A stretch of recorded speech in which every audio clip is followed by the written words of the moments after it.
Hello everybody, I am Sleep Buccaneer and this is my first theory video. Welcome and thank you for being curious or bored enough to take a look at this. Before you go roasting my name, that was actually the name given to me when Unchained Key got updated to Union Cross. Had to make a gaming profile to continue playing for whatever reason, and that's what I got. The name worked for me, so I just accepted it before I tapped away on my phone screen. Today I'm offering a theory that I hadn't seen yet on the downfall of the Foretellers. Bro. Yeah, I know. At this point, we've already agreed that the Kingdom Hearts lore has now imploded in on itself with the more recent updates to Union Cross. However, I'm not adding a theory on the new updates with character backstories. I'm more interested in what I believe was the actual downfall of the Foretellers. Since I'm trying to set a time limit on these theory videos because I don't want to go overboard and I'm just starting out, I'm only going to cover the roles of the Foretellers in this video. I'm going to get straight to the point. I think the Foretellers were given the wrong roles from the beginning, and that's what really led to their doom. Now, if you're anything like me, and I doubt you're that crazy, some of you probably had that in the back of your mind and didn't bring it up the same way I didn't, because maybe you were just not sure or no longer cared about theories because just about all of them are disproven somehow. By this point, the theory on this is of irrelevant interest.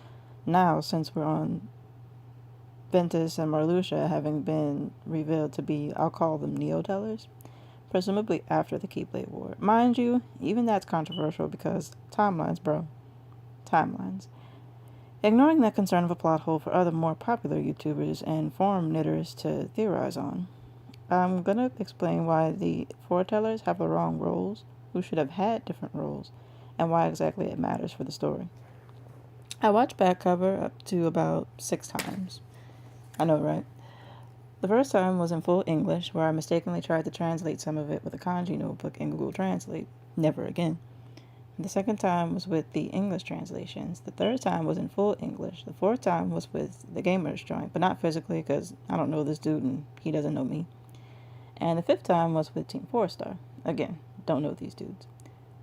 I would say I watched it for the 6th time with RI5, but really it was just his Everything Wrong With series, and with the movie being so short anyway, he pretty much just summed it up.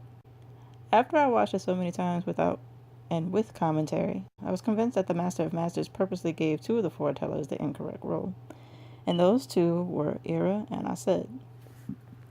But I also noticed an inconsistency problem with this, which ain't all that new when you're looking at Kingdom Hearts, gotta tell you. I'm gonna be real with you guys. I hesitated for the longest on this theory because I wasn't sure I had enough evidence to back me up.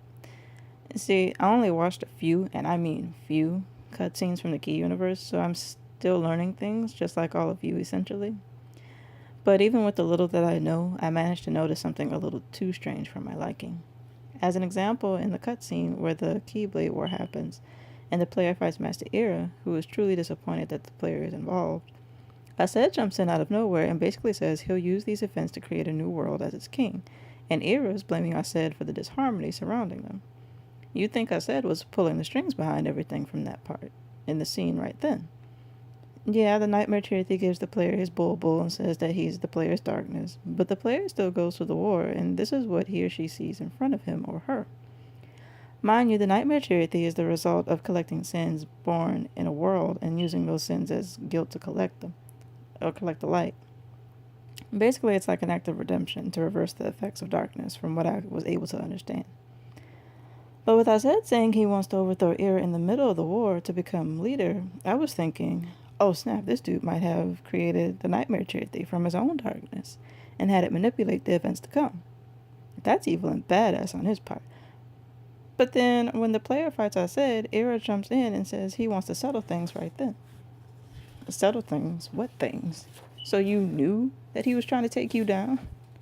And you waited till the war happened to finish him off? That's some next level sneaky, man. But once we get to back cover, this whole dispute between these 2 men isn't valid or justified anymore, and I was confused. When I overheard that 2.8 was getting released and back cover was set to be added to the collection, I mainly watched the Gamer's joint to get my information, and from what he read from the Foretellers character descriptions, Aced was built up to be the irrational, always triggered, power-hungry one. And out of all that hype, I thought Aced was going to be like Francesco de Medici from Trinity Blood. Because that dude will send the strongest military units out to kill everything as a show of power for the smallest thing. You just have to watch the first episode of that anime, and that's what he does every time something happens for the rest of the series. If you've seen all of Trinity Blood, you know what I mean. Based on the description and the cutscene in Key, that's what I expected out of his character. Yet, in back cover, the man had a reason to be triggered and was surprisingly sensible before the discord among his comrades. I mean, if we were on friendly terms this whole time and then you accuse me of having darkness, in my heart, when I'm just saying we need to take steps in stopping the darkness from spreading, why would I not be upset? You're accusing me of treason even though I love you guys like family. Seriously, bro! But let me rewind for a second and explain why I think almost all the Foretellers received the wrong role. So, you all can visit the next YouTuber or Cage forum to get your nerd on. I'll start with Master Era. Era was chosen to lead the others, most likely because he was calm, level-headed, reliable, and always thinking before taking action. Most people who think before they do are very good at developing backup plans and evaluating other options should something happen. For that kind of person to be leader is a good thing. In fact, the master says it himself when he talks to Asid. Making Era the leader is all good in theory. But that's not what led me to believe that Era had the wrong role from the beginning. It's what he told the master when he saw him on the cliff. After Era tells the master that he read the book, the master sort of joked with him, saying, "Wow, no quick skim for you, huh?" And Era responds, "I prefer to be thorough." See, Era doesn't overlook things, and the fact that he read that book from beginning to end before he confronted the master tells me that naturally, Era is an investigative character. He ain't no Sherlock Holmes, mind you, but he could be borderline detail-oriented. Later on, after you hear the Cherokee explain everyone else's role, Era brings up the existence of a nightmare, right? What does he tell Envy after everyone else leaves, other than talk dirty to me? Stop it. He mentions there being a lost page. How would you know that? Forget that Gula has the lost page. Pretend he didn't for a moment, if you can. Let's say Gula's mission was to find Lucio and invite him to lunch because there's a 2 for $5 special somewhere. Who else knew that a page was missing from the book other than Gula and before Era mentioned anything? I'll wait.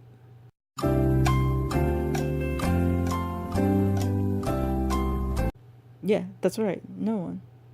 Envy had to physically skim through her book in front of Era, probably to see the page he dog-eared, just to clarify what Era was talking about. And I said, and Ava learned about the page from Gula later on in the movie. And I think he would have found out who the traitor was early on, and that would have cut the story short. When Gula got that page, that's all he focused on. He didn't look at the bigger picture or even reattach the page to reread the book like I believe Era would have done. He read excerpts from the page to Ava in the movie, and then read it again to Skull, the player's Cherokee, and the player in Key. And he even says himself that he may have been looking for the wrong thing. In the movie, this is especially the case when Asid trashes the guy, and he feels that everything's hopeless without the master. That was another tip-off, too. I was hoping Era would find Gula by the end of the movie, or at least before it, mostly to see if he could pull a miracle out of his ass and solve the problem like Detective Conan from Case Closed or something. Right off the bat, I'm going to go ahead and say that Era should have gotten Gula's role. Next up is Master Envy. So Envy is appointed observer and mediator to keep the peace among her comrades while Big Daddy goes shopping for new shoes. Envy was most likely chosen for her role because of her intelligence and sensible judgment. Based on her character, she would be perfect for this, in theory, the way Era was a great candidate for leadership. Let me explain whose role I think she could have gotten instead. I think Envy should have gotten either Ava's or Lushu's role. For one, her observation skills are impressive. That's probably why the master thought she was a good candidate as a mediator. But if you pay attention to what she says about maintaining her union without the master or Lucio around, then you can see that she knows how overwhelming the task will be should the number of wielders keep growing. It sounded to me like Envy would perform better as the leader of a smaller, keyword peeps, smaller group. I'll even add on to that by going back to when she argued with Ava. She knew Ava was training people in secret. Let me tell you something. One does not simply discover the whereabouts of the Navy SEALs training ground, but Envy also knows that Ava is training the finest Keyblade wielders. How can you even tell if someone has that kind of power or potential to be that powerful? In spite of saying to the master that maintaining her union would be unnerving, she sure can detect quickly when someone is taking out her top fighters to some arbitrary base to make them even better fighters. That kind of knowledge takes a very vigilant eye. Also, I've never seen Envy frequent any other place besides that small bridge, so that tells me that Envy is naturally secretive. Coupled with the fact that she can detect the patterns of the other foretellers, find them, observe what they're doing in detail, and tell Ira what's up, means she would have made sure that no one would know about her training anyone. Because Envy does have the intelligence and vigilance to detect things, I think she could have potentially had Ava's rule. Alright, so now we're getting to something interesting. I'm going to do Ased and Ghoul's roles at the same time, because their proper roles are complementary to each other. I actually do think Ased should have been leader for one major reason. He was right. Yeah, no, I'm serious. He was right. Now, I don't think he should have resorted to violence or yelling, but what else was he supposed to do with no one listening to him? Let's start this off with his role. So basically, he's acting as a co-captain of the team. He's a bit disappointed at having to do that, but he doesn't mind, since the master tells him that if he feels Ira isn't doing anyone any justice with his constant thinking, then he can push him into action, something he thrives on. This is questionable on the master's part at first, but I understood where the master was coming from by pairing the two as leaders. You see, Ira thinks about the consequences and forms a plan with a few wise options based on that. Ased takes that plan, reviews it to find the optimum route, thinks of how to get it done, and does whatever it takes to make sure that plan is successful, should it be worthy of doing. That's an excellent match. A thinker and a doer joining forces to produce optimal results. I mean, perfect.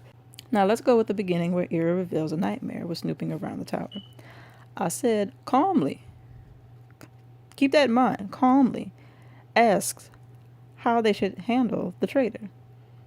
But Ira jumps ahead and deduces that one of the Foretellers is setting up the world for its ultimate destruction because they gave the wielders of their unions access to the bangles, and not that many people have them. Or that bangles couldn't be obtained by just anyone, is what he said. Not only did that not answer Ased's question, but that defeats the purpose of him being appointed the leader and stops Ased from helping him do anything. Now, I don't think he should have insulted Ira, and I'll strike him for that, but I have to give Ased credit for scolding Ira on his accusation, because that's what put everyone on edge and had them keep an eye out for each other, basically, planning to make the wrong move.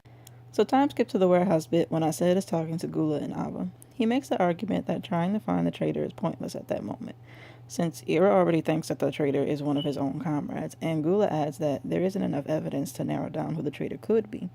Keep that in the back of your mind. We already know what happens from here. He proposes the formation of an alliance to subdue the darkness rising, knowing that it's forbidden, but feeling there really isn't anything else they can do, and he's got them there. And Gula goes along with it since he does make a sensible argument, but Ava is skeptical on the matter because the master was adamant about not joining groups. Questionable intentions there.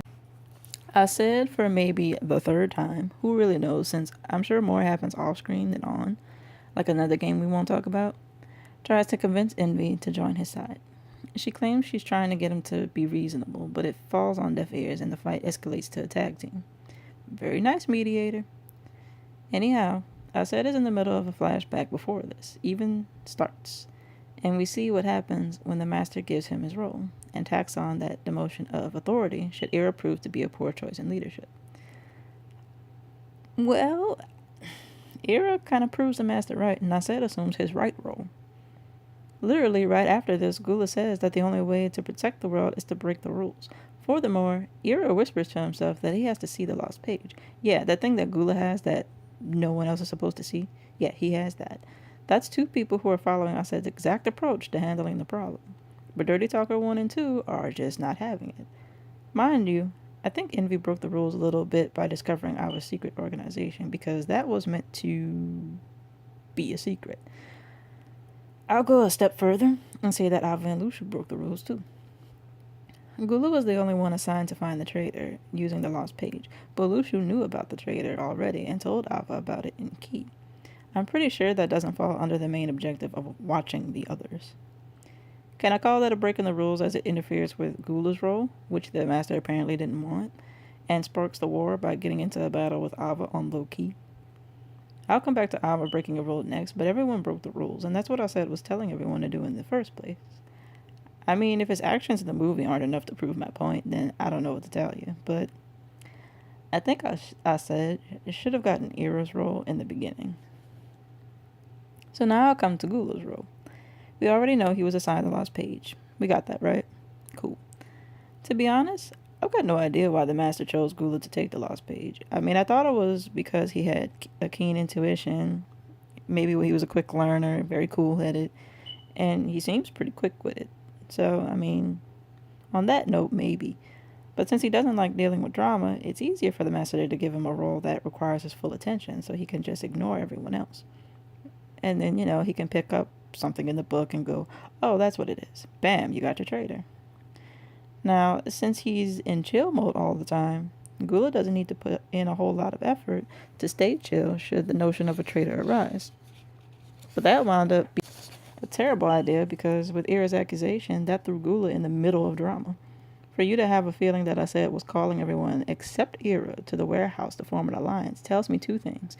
One, I said it's just that predictable. Two, you knew Ira made a bad call and it was only a matter of time before the traitor reacted to that and became more obvious to you. That's that intuition speaking for him, in my opinion. In the end, he also takes up Asad's exact words and tells Ava that the only way to save everyone is by going against the master. Gula, however, is capable of sound reasoning just like everyone else. When he talks to Asad in the warehouse, he admits that Envy did speak to him about breaking the alliance, but that he also had his own reasons on top of that. One being that no one else was with them on the alliance, and two, being that the impending darkness that the alliance was supposed to face, it hasn't shown up yet, which makes the alliance fruitless and pointless. Not much is shown on Gula other than he's to himself most of the time, but he can be easily moved by a solid debate or show of grander, deeper thinking. This is especially the case for the Master of Masters, Envy, and Asad throughout the movie. He genuinely supports intellectual people, and I think he should have gotten Asad's role because of that. Coupled with him not liking drama, I mean, he could calm Asad down easily, and has, when he took off Asad's hand from his, clothes, that little shawl thing. They have a much better balance in personalities, and Gula is capable of finding faults or raising concerns in Asad's plans, hence why I paired these two. Now, I move on to Master Ava, who, by far, is the most difficult out of the six. I still don't know whose role she could have gotten instead, to be honest, but I do know I wanted to say either Envy's role or Lushu's role. The Master of Masters gives her a role that strictly deals with the future and making sure that light lives on for many years after the war.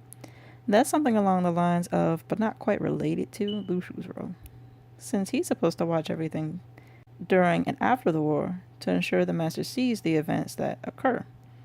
Because he gives her so many tasks dealing with the dandelions and doesn't want her involved in the war at all, this kind of secrecy falls under Lushu's spectrum, in my opinion. That's what I meant by her breaking a rule earlier when I was talking about Asad's advice the whole time. You weren't supposed to fight any battles. What are you doing fighting Lushu and then fighting in the Keyblade War? Anyway, she could have just let the Master see what became of the world after she rebuilt it with the dandelions. It wouldn't deviate from anything. And it still falls under what happens in the future after the war. However, her actions throughout the movie have also fallen under those of a mediator. She questions Ira on his accusation to get a more fleshed out explanation, agrees that darkness needs to be stopped, but not at the cost of disobeying the Master, which is a short evaluation of a pro and a con, and explains to Gula that no one knows what summoning Kingdom Hearts to bring the Master back will do. And see, that's a true blue mediator. She even questions Envy and Ira on their actions when it came down to Gula. So really, she could easily fit the bill as mediator and take Envy's role. And that's where I'm kind of meh on it. Either role works for her, but Envy's role is high on the list for Alba. Now I come to the final dude, Lushu. Okay, now it gets tricky, and I say that because I need to revisit Envy's talk with the Master along with Lushu's talk with the Master. If we rewind a bit, Envy told the Master that without him or Lushu starting and maintaining the unions would be unsettling. Why mention Lushu too? Let's time skip to when the master tells Lushu about the no-name Keyblade and his role. The master tells him to leave, and Lushu's first comment on that is, but what about the others? See, that tells me that off-screen, Lushu had a much more active role with the Foretellers than we'll ever get to see.